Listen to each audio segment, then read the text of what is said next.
Break के बाद एक बार फिर स्वागत है आप सभी का। चलिए रुक करते हैं बिहार के खबरों की ओर, जहां बिहार में एमएलसी चुनाव को लेकर के सुगबुगाहट तेज हो गई है। आपको बता दें कि जहां दोनों गठबंधन एनडीए और महागठबंधन के बीच सीट शेयरिंग हो गई। एनडीए में 5 दल हैं, पांचों दलों में आपस की सहमति से सीट का बंटवारा हो गया है। लेकिन महागठबंधन में बिहार में सबसे बड़ी पार्टी आरजेडी ने कांग्रेस को एक भी सीट नहीं दिया है और 24 सीट पर अपना उम्मीदवार घोषित कर दिया है। इसको लेकर के अब कांग्रेस राष्ट्रीय नेतृत्व पर सवाल खड़े कर रही है। कांग्रेस ने कहा कि अगर बिहार में एमएलसी चुनाव में एक भी सीट नहीं मिली तो हम लोग आरजेडी के साथ नहीं रहेंगे।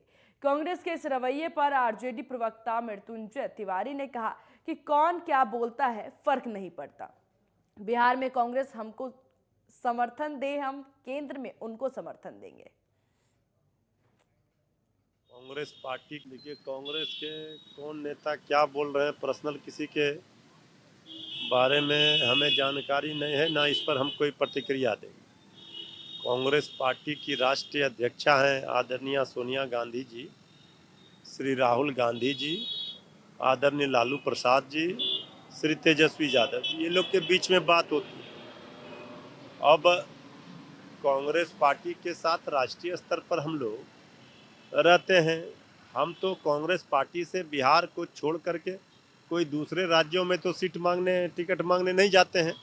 कांग्रेस पूरे देश में चुनाव लड़ती है, तो हम सिर्फ बिहार में लड़ते हैं। कांग्रेस पार्टी को सब कुछ समझना चाहिए, हकीकत ज़मीनी कि जो क्षेत्रीय दल जिस राज्य मजबूत हैं वो अगुवाई करते हैं तो उनकी ताकत बढ़ेगी, तभी राष्ट्रीय स्तर पर कांग्रेस भी मजबूत होगी।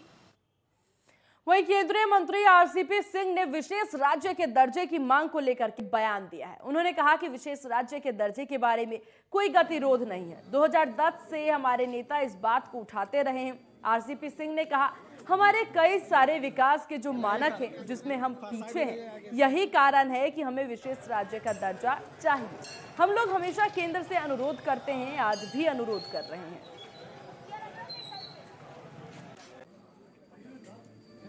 देखिए, विशेष राज्य के दर्जा के बारे में कोई गतिरोध नहीं है। आप जानते हैं कि 2010 से हमारे नेता इस बात को उठाते रहे हैं। हम लोग विशेष राज्य का दर्जा क्यों मांगते हैं कि हमारा विशेष कई सारे जो विकास के मानक हैं उसमें हम लोग पीछे हैं। तो हम लोग हमेशा केंद्र से अनुरोध करते रहे, आज भी अनुरोध कर रहे हैं और आगे भी अनुरोध करेंगे। और मधुबनी जिले के जयनगर में अग्निशमन कार्यालय परिसर में आग से बचाव को लेकर के जागरूकता कार्यक्रम आयोजित किया गया। इस कार्यक्रम में अनुमंडल पुलिस पदाधिकारी विप्लव कुमार, एसडीओ बेबी कुमारी और प्रखंड विकास पदाधिकारी मौजूद रहे। कार्यक्रम के दौरान आगजनी की घटनाओं में कमी लाने के साथ आग लगने पर कैसे उसे नियंत्रण में करे, इस विषय पर सभी को लोगों को जागरूक किया गया। वही कार्यक्रम में उपस्थित लोगों को संबोधित करते हुए जिला अग्निशमन पदाधिकारी मनोज कुमार नट ने कहा कि फायर नियमों का सभी को पालन करना जरूरी है। हर दफ्तर में अग्निशमन किट्स को लगाएं, साथ ही अपने प्रतिष्ठान और कारखानों में एक मेंबर को रखें जो कि कहीं किसी तरह की घटना घटित हो तो तुरंत नजदीकी थाने या अग्निशमन विभाग को सूचित करें।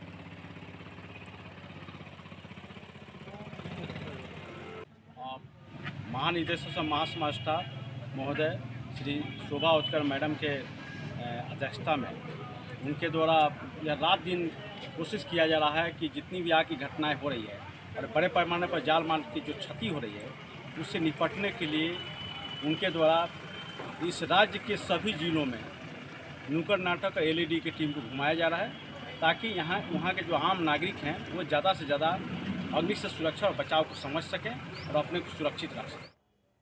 और इधर नवादा जिले के थालपोश गांव में साइबर अपराधियों के खिलाफ छापेमारी अभियान चलाया गया। इस दौरान पुलिस ने कुल 30 अपराधियों को गिरफ्तार किया। जानकारी के मुताबिक साइबर अपराधी एक बगीचे में बैठ करके साइबर क्राइम की रणनीति बना रहे थे। तभी पुलिस ने चोरों को चारों तरफ से उन्हें घेर कर अपराधियों को गिरफ्तार किया। सभी साइबर अपराधियों को पकड़ी रावा थाना में लाया गया। बता दें कि एसडीपीओ को सूचना मिली कि बड़ी मात्रा में साइबर अपराधी लोगों को चूना लगाने के लिए जुटे हुए थे। इसके बाद मामले की सूचना जिले के अधिकारियों को दी गई और इसी के बाद स्वाट की टीम पिकअप वाहन पर सवार होकर के गांव पहुंची और ठिकानों को चारों ओर से घेर लिया। जैसे ही पुलिस पहुंची सभी लोग भागने लगे। तभी 33 अपराधी पुलिस के हत्थे चढ़ गए। साइबर क्राइम के विरुद्ध कार्रवाई कर रहे हैं काफ़ी समय से। तो साल पोस्ट में भी हम लोग को सूचना जब मिली थी तो हम लोग ने भी उसको चेक करते हुए वहाँ रेड किया। तो वहाँ से 33 लोगों को हम लोग ने गिरफ्तार कर लिया, जिनके पास से हमको 46 मोबाइल्स मिले हैं, 3 लैपटॉप मिले हैं और जो बंडल होता है कागजों का जिसके ऊपर ग्राहकों का नाम और लिस्ट होता है वो सब हम लोग को मिला हुआ है। स्टैम्प्स भी हम लोग को, नकली मोहर भी मिले हुए हैं जो ये लोग मोहर लगा के लोगों को ठगते थे, दिखाते थे फर्जी सर्टिफिकेट, तो वो भी सब हम लोग के पास डेटा मिला है। तो ये अब तक की मेरे ख्याल से बिहार की या सबसे बड़ी कार्रवाई है जिसमें 33 लोगों को एक साथ पकड़ा गया है साइबर क्राइम में।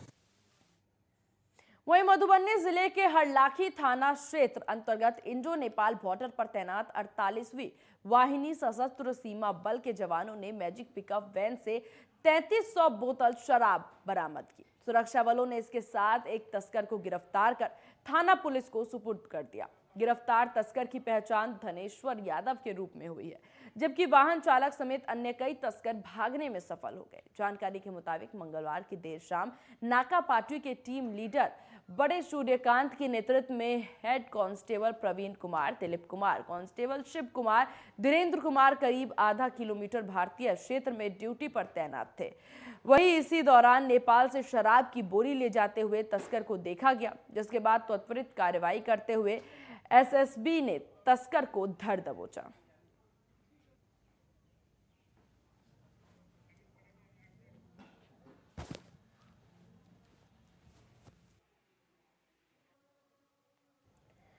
तो बिहार के मधुबनी से खबर सामने आ रही है, जहां पर देखिए जिस प्रकार से ये एक बड़ी कार्रवाई सामने आई है और इस बिहार में शराब तस्करी का मामला लगातार जोर पकड़ता नजर आया। फिर चाहे वो चुनावी समय हो या फिर अन्य समय हो, हमेशा से देखने को मिला है बिहार में शराब तस्करों की यहाँ पर पैठ जमती नजर आई, जिसमें पुलिस की बड़ी कार्रवाई यहाँ सामने आई है। गायक और संगीतकार बप्पी लहरी का निधन हो गया। 69 साल के बप्पी लहरी ने मुंबई के एक अस्पताल में अंतिम सांसें ली। बप्पी लहरी के निधन के बाद फिल्म जगत में शोक की लहर है। वहीं पीएम मोदी और गृह मंत्री अमित शाह ने ट्वीट करके शोक जताया।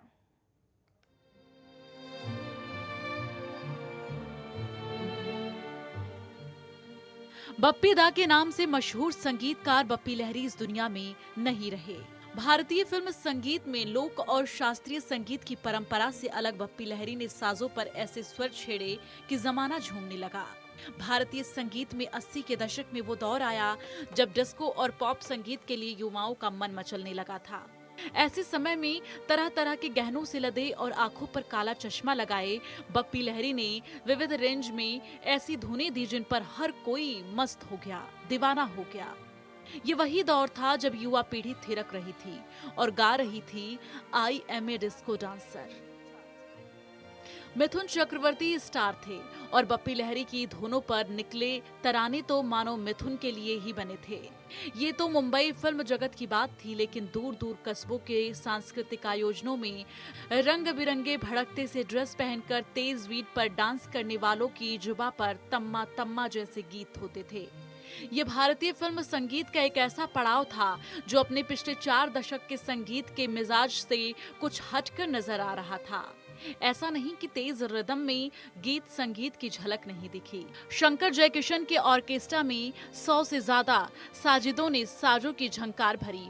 वहीं सी रामचंद्रन, ओपी नैयर या आर.डी. बर्मन ने भारतीय फिल्म संगीत को अपने ऐसे अंदाज में सजाया जिसमें पश्चिम संगीत का टच देखने को भरपूर मिला। बंगाल के ओलोकेश लहरी यानी बप्पी दा बहुत प्रतिभावान थे। 7 साल की उम्र में ही वो दादरा कहरवा 3 ताल बजाने लगे थे। 13 साल की उम्र में वो संगीत देने लगे थे।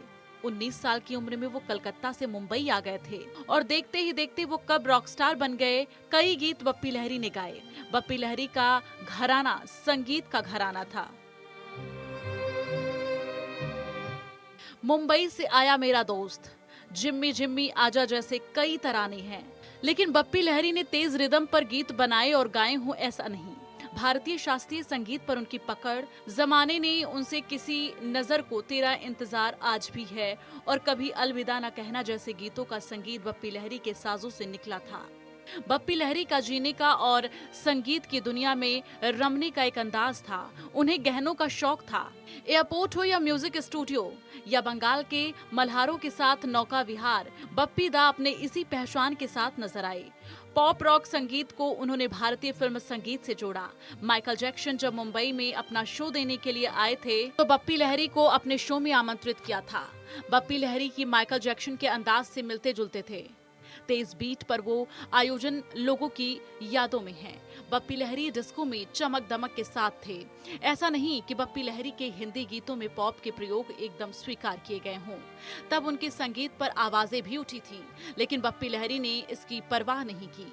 आज दशकों बाद भी उनके गीत सुने जाते हैं। कहीं ना कहीं उस दौर की याद दिलाती है। ये समय था जब भारतीय फिल्म में पारिवारिक फिल्मों की फिर से वापसी होने में कुछ वक्त बाकी था। इस फासले को बप्पी दा ने एक अलग मोड़ दिया।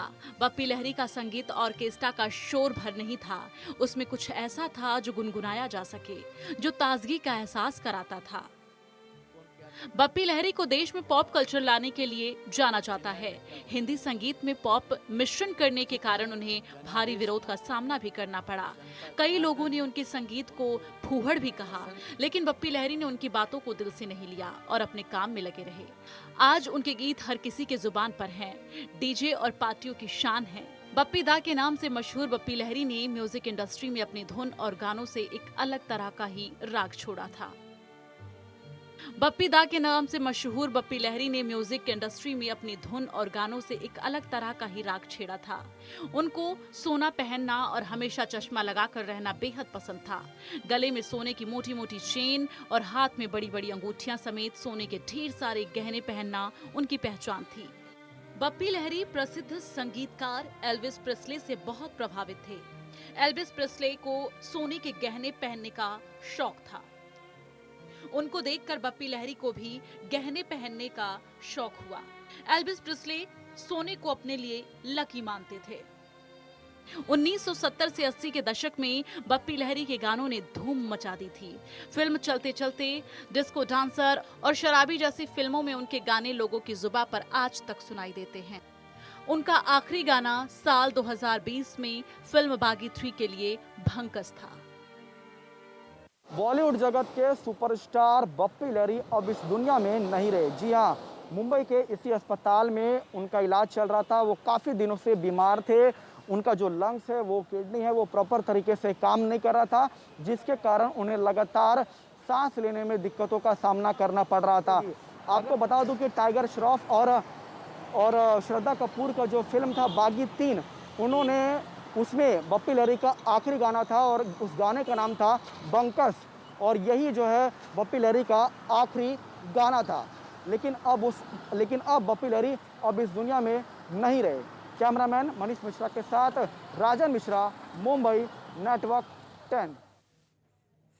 संत रविदास की जयंती पर आज तमाम राजनीतिक दिग्गजों ने उन्हें नमन किया। पीएम ने दिल्ली में संत रविदास को नमन किया, तो वहीं सीएम योगी और पंजाब के सीएम चन्नी ने वाराणसी में रविदास जी की जन्मस्थली पर जाकर के उन्हें श्रद्धांजलि दी।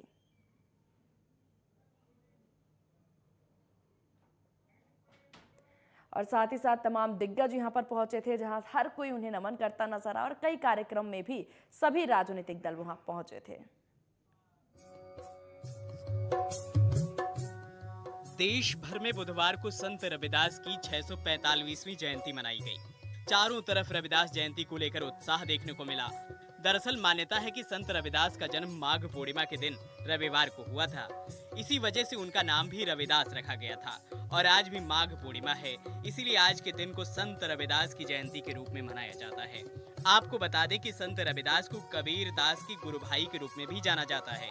संत रविदास का जन्म बनारस के सीरगोवर्धन गांव में हुआ था और यहाँ हर साल रविदास जयंती पर कई कार्यक्रमों का आयोजन किया जाता है, जिसमें शामिल होने के लिए पंजाब से लाखों श्रद्धालु आते हैं और आज यहाँ कई राजनेताओं का जमावड़ा भी देखने को मिला। रविदास जयंती की धूम देश के राजनीतिक गलियारों में भी देखने को मिल रही है। इस मौके पर देश के प्रधानमंत्री नरेंद्र मोदी, उत्तर प्रदेश के मुख्यमंत्री योगी आदित्यनाथ, कांग्रेस नेता राहुल गांधी, प्रियंका गांधी और पंजाब के मुख्यमंत्री चरणजीत सिंह चन्नी समेत तमाम नेताओं ने संत रविदास को नमन किया। साथ ही पीएम मोदी ने ट्वीट कर कहा संत रविदास ने जिस प्रकार से अपना जीवन समाज से जात पात और छुआछूत जैसी कुप्रथाओं को समाप्त करने के लिए समर्पित कर दिया, वो आज भी हम सबके लिए प्रेरणादायी है। प्रधानमंत्री नरेंद्र मोदी ने दिल्ली के करोल बाग में स्थित रविदास विश्राम धाम मंदिर जाकर संत रविदास को नमन कर मत्था टेका। साथ ही पीएम मोदी ने दर्शन के बाद वहां मौजूद महिलाओं संकीर्तन में हिस्सा लिया और मजीरा भी बजाया। इतना ही नहीं, पीएम मोदी ने खुद वीडियो ट्वीट कर इन पलों को बेहद खास भी बताया।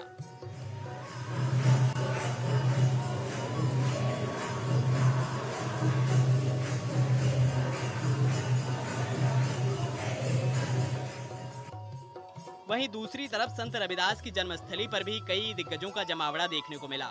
दरअसल योगी आदित्यनाथ, चरणजीत सिंह चन्नी, राहुल गांधी और प्रियंका गांधी ने वाराणसी के गोवर्धनपुर में बने रविदास मंदिर पहुंचकर मत्था टेका, दर्शन किए और उन्हें नमन भी किया। इतना ही नहीं, संत रविदास मंदिर में सीएम योगी आदित्यनाथ ने लंगर भी छका।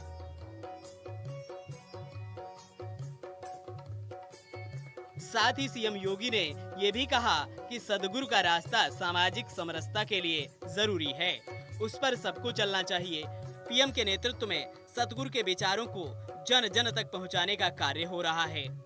आपको बता दें कि गुरु रविदास, जिन्हें रैदास, रोहिदास और रूहिदास के नाम से भी जाना जाता है, भक्ति आंदोलन के एक प्रसिद्ध संत थे। उनके भक्ति गीतों और छंदों ने भक्ति आंदोलन पर स्थायी प्रभाव डाला है। संत रविदास ने अपने दोहों और उपदेशों के माध्यम से जाति आधारित सामाजिक भेदभाव के खिलाफ कई संदेश दिए। संत रविदास बहुत ही धार्मिक स्वभाव के व्यक्ति थे। उन्होंने सभी को आपसी प्रेम बढ़ाने की शिक्षा दी और इसी तरह से वे भक्ति के मार्ग पर चलकर संत रविदास कहलाए। उनकी शिक्षाएं आज भी प्रेरणा का स्रोत हैं। Bureau report, network 10। और इसी के साथ मुझे दीजिए इजाजत, बने रहिए नेटवर्क 10 के साथ। जय हिंद।